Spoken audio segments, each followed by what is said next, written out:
Welcome to the Rim Break Rodeo. We hope this video helps. You start by preparing the device so the system can expose storage. Enable developer options by tapping build number 7 times, then turn on USB debugging. Next, set the default USB configuration to File Transfer or MTP. This forces the OS to present storage. Use the original cable and plug into a USB 2.0 port because some USB-C hubs limit MTP.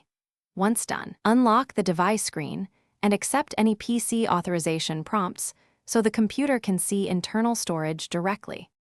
Once the phone is set, diagnose the link between devices. On Windows, open Device Manager and update or reinstall MTP and ADB drivers. Replace any entries labeled Unknown Device. If you use ADB, restart the server with a dbkill server, then a dbstart server to refresh connections. Try a different computer to rule out PC-side restrictions, or use an OTG adapter and a flash drive to verify the phone's storage is readable. These check separate cable, driver, and device issues quickly. Finish by forcing the right USB mode and, if needed, recover data.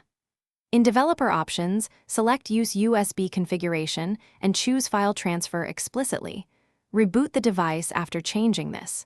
If the problem persists, back up and clear system cache or perform a safe factory reset as a last resort because corrupted system files can block storage mode. If you can't trust the GUI, enable USB debugging and use a DB pull to copy files to your computer. That single fail. Thanks for watching.